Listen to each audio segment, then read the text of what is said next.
Yo, but smacks, man. It happened, man. First of all, let me say this right now. Well, we are transmitting from Iraq by Baghdad, so that's why it's looking to be edgy right now. But I don't really care. All those haters that said Ajax would lubricate, all those people that said there was no point. I need. So, what do we say? Should we say triple space or quadruple spaced? Times New Roman or Korea? Should they write it in their blood? Or should it be handwritten in the old way like Shakespeare? Like Shakespeare. Your boy Mitch said, what's up? Your boy Mitch said, what's up? Guys, man, I'm going to write this through. I'm going to be so arrogant right now. I'm sorry. This is one of the biggest W's H has ever had. Based on, what's it called? LL, insulting my hairline, all this kind of stuff.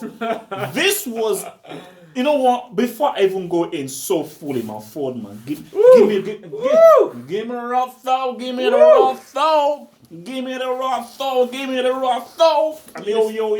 Like, we have it down. There's actual physical proof of people say we want to get lubricated. Circumcised. Where isn't this the great Ajax? Oh, Ten Hag. Oh, Ten Hag. Ten Hag. Ten Hag. Ten Hag. Ten Hag. Yeah, what up? You know what it is? Like, people completely wrote us off. They said this Ajax team were going to completely run through us to Spurs over both legs. Yeah. But not only did we win, we won in their back. In style. And we were comfortably the better team. Easy. That second half.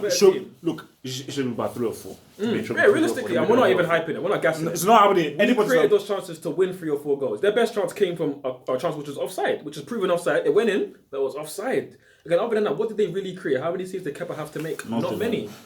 So, again, a very good performance from Chelsea. And this is a Chelsea that without some of their best players. Again, is there any excuse for Ajax? No. Everybody was there. Promes was there. Tadic was there. Van der Beek was there. This Van der Beek that I've heard so much about. Donny Van der Beek looked like Bummy Van der Beek. Wait. Were Chelsea missing N'Golo Kante? I think the best midfielder on the road. We were missing that guy. Yeah, they were missing him, but somehow Ruben Loftus-Cheek. Oh yeah, he was. He wasn't. He wasn't playing. He was injured. And your boy Jorginho and what was that? What's that? We had the Doctor playing at left back. The Doctor, PhD. He played PhD. at the crib. He played at the crib. And we still rocked up with a W. Still with that W. It's mad. Still W. Because for sometimes I'm not a fan of arrogance, but sometimes there are times when you have to be, because the amount of insults that Chelsea took were ridiculous. People were laughing, so you can't have it both ways. You can mock me, I take the mocking. Now it's time for me to mock you losers right 100%. now. I'm gonna mock you bricks. Because you can, all of you are getting inducted, baby. You're all getting inducted because you promised me, you told me that Ajax were going to take that axe. They were going to beat that axe. So, as far as the game, if you were to pick, like, let's say, that's a dude of the game, who do you think was the guy that because a lot of guys stood. I mean, I thought Jorginho and Kovacic were really amazing. I thought Tomori and thinking that Zuma were real quality. So for me, I think it's going to be between a person. For me, I don't know whether you disagree, between Jorginho, Kovacic, Tomori, or Zuma. I think it's going to be between those 4. Because I even said for you, like, during the game, that a key guy is going to be Jorginho. Yeah, you said that at the start of the game. At the start of the game, midfield, if they can control the midfield, and for me, I feel like the midfield battle was really won by your boy Chelsea. Oh, you know what? I think Kovacic just won a lot of important tackles in there. Very combative, and that was he's a good partner for Jorginho in that role. But for me, I'll probably give it to Jorginho. Again, I feel like it was a very good team performance. So it's more about the team rather than any individual standing up. But for me, if I was to give it that deal of the game, I think it's Jorginho. Because to go to the Ajax, again, the so-called great Ajax, the Ajax are back, the 80s Ajax are back, all of this is what we're hearing about. To go to their park and to perform the way he did. He bossed it. He needs Kante to hold his hand there. He says that he can't do it by his father, sorry. But look what he did against Ajax. So for Ajax, where do you think it sort of went wrong for them? Do you think it's a case of they didn't play to the best of their abilities, or sort of Chelsea nullified them? Because look, Ajax will always play like how they play. But for me, I also remember this is what I said to you. Ajax actually played better from away from home. Yeah. When you look at their run, all of their home games were either draws or losses or everything. But I think first half they were really good, and I think there was a part in the first half where Ajax were really towards the end of the half. Yeah, definitely. But second half they just sort of lost their luster, and I think they didn't really have a plan B or another way in which to attack. And I think that Chelsea just went in the ascendancy and there was no second or third gear for Ajax. So is that a fault of Ten Hag or is that the fault of the players lacking that extra energy to really give something more in that second half? I think they definitely were missing something. Because, again, I've seen a lot of them this season. I've seen, obviously, how they destroyed Valencia, comfortably better than Leo. Like they looked like a real force in those games, but they're certainly missing a little spark in today's game. And you asked the question of what went wrong for them today.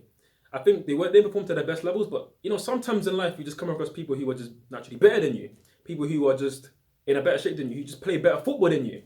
That was the case today. Chelsea were just a superior team, so I think that was the main factor. I think it was more about what Chelsea did right rather than what Ajax did wrong. Because sometimes you just come against really good teams and there's something you can do about it. So I want to look at a few guys, but I want to pick out Batshuayi before we call out Pulisic. Yeah.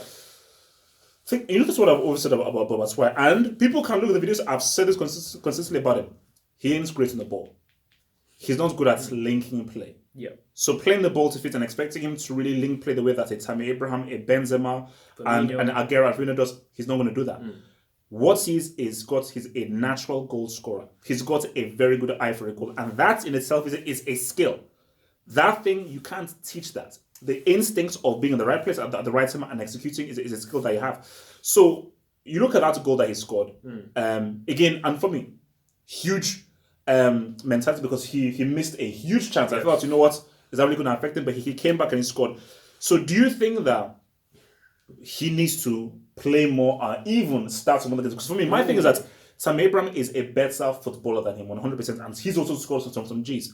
But for me, I think that if you look at certain opposition, for instance, if you're going up against a tough defensive team, I'm alright with your boy, that's why.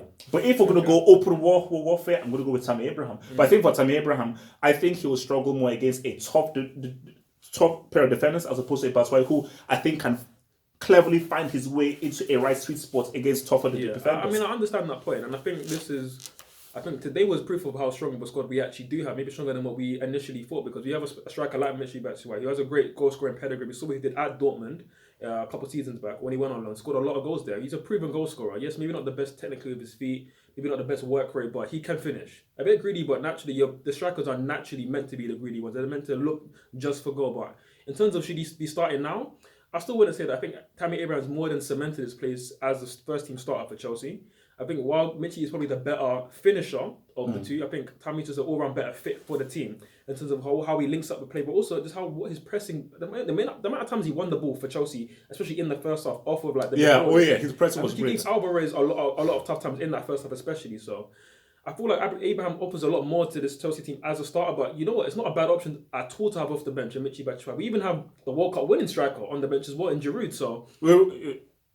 Okay, that's a technical thing. Because when you say World Cup winning striker, you sound like if he's an amazing striker. Yes, he technically won it, but don't call him a World Cup winning striker. But he was efficient in a system. He worked in that system, and again, also pertaining to Abraham, he works in the system for Chelsea, and he also scores goals. I think today we didn't see him get many chances, but I think he certainly played his part in the team. Michy came on. Again, a ballsy decision by Lampard to make that decision, but he brought on Michy, brought on Pulisic, who we'll also get onto as well, and he had a massive impact. And it takes balls, it takes cojones to miss a chance that he did, but to then take the next one that he did. Also, with his weaker left foot, put it up top corner, lovely stuff. I mean, we got to talk about Pulisic as well. That was the other one I wanted to go to. So this just probably to round off this review. Pulisic is not a world-class player. Yeah. He's also an amazing player. You don't need a world-class player to help you be effective and help you win games. You use Pulisic well, he will help Chelsea win games. And I am putting forth an argument that he should start more games. Because I think you were saying this to me even before he came on that he needs time, he needs to embed himself into the team and everything, which I agree. For me, trial by fire, that you'll only improve by making mistakes in the big games. You make a mistake, you learn, mistake, you learn, mistake, you learn. So you're saying he should be a starter right now? Yeah. I disagree. I think he had a really good impact off the bench, and we even talked about it during the live. So he should still be an impact player off the bench? For now, yeah. I think, he could even start on the weekend, but I think has he cemented himself as a starter now, just over a 20-minute cameo? No. I think we're in a generation now where people want to be served now. We're in a microwave era. We want it all now. We expect our world-class players to come from abroad and to do it for us now. So how old is he? Do you know how old is he? 21. I think about 21. Okay. Still very young. Right, okay. And again, look, we're in a generation. Look, back in the old days, back in Premier League days of the early 2000s, we had the likes of Henry, legend, Bergkamp, legend, even Robert Pires, legend. I mean, I name a lot of Arsenal legends because they were great in those days. Yeah. And the Invincible team, many of the players from that Invincible squad, when they first joined from abroad, they didn't hit the ground running. I think Henry didn't score in like first I want to say 17 games. Someone checked that for me, but he didn't score for a long time. These players took time to bed into the process. Not everybody comes in and sets the league on fire like a Diego Costa, like Mohamed Salah. They don't. Not everybody so say something that he is a player that still sort of needs, because look for me, like I look at what he did in that. It's like for me, it's like Willian is a better player. So 100% a better player. So it's 100% better. But what Pulisic has is he's very direct. He goes straight and he's very sharp and simple with what he does. And there are times where the simplest thing is the best thing to do. You don't need to take 3 or 5 touches, do the twirling. So Pulisic is like boom, boom, boom, dream shot. Like that goal was engineered from his play. Yeah. Sharp, darting, go in, look through, hit the ball in. Don't hesitate. And I think, because for me, my thing is that what I think really should be the setup is Willian as a number 10. Pulisic on one wing, Hudson on another wing, Tammy Abraham as a striker, Bitsoas as a striker, and you have 2 natural wingers direct. Yeah. As my thing. You know? It can work, and maybe long term that can work, but I think Mount, again, is someone who's maybe didn't have the best game today. I think he was pretty good today, Mount. True. Pulisic off the bench had a really good impact, and I think right now, there's no need for us to put the pressure on him of being a starter in a new country that he's not used to, a new system that he's come from, because he's not Pepe, who's come with a big price tag, and even then, I'm saying someone he should still be given a bit of time, but again, if Pepe, the season that he had, I think he was only behind the likes of Mbappe, Messi, and Lewandowski for goals last season. So obviously there's a lot more pressure on someone like him to perform. But for Pulisic, he came back from spending most of the season on the bench behind Sancho. So why should he then come into this team and then demand the starting place? No, don't put that much pressure on him now. Let him bed himself in with a few good performances off the bench and then become a starter and earn his place in the team. He doesn't need to be given that right, because we've seen many players like Morata, for instance. When your confidence goes, especially in a new country that you're not used to, you can break. You can break. Yeah. It's like my voice is breaking right now. There was a lot of shouting during that game. I freaking loved it. Yeah. Come on, Chelsea, but it can happen. We don't want to put too much pressure on Pulisic's shoulders. There's no need for that at all right now. So just to round off now, so do you think Chelsea make it out of the group then, or you still want to just see how the Stamford Bridge game goes? Easy. Don't because don't make me look like a fool here, man. So don't say something that I'll have to regret it, because you know how guys cut up these things. So don't say something like like final and then they don't want to win the Champions, because look, it is Ajax. HH, you're a wise man. Okay. And you said many wise words. Okay. You also said semis minimum. Yeah. I disagree. Okay. I'm gassed, but I'm not that gassed. But we're gonna make it out the group though. We're gonna make it out the group. First or second or you don't know. Because this changes things now. Yeah, because I was looking just that second, but right now, again, especially if we win the home game, which again is still going to be a tough game. I think very tough game, and Ajax are better away from home. Perhaps they even underestimate us going into this game, but we'll see what happens in the second game. I mean, if we win that second game, 100% we're going to finish first. So it's still up for grabs, but first is definitely on the cards. But guys, what happens after that in the knockouts? I want that apology right now. In all the comments, apologize. All I want in this comments is sorry HH, sorry HH, sorry HH. You're the best HH. Peace out.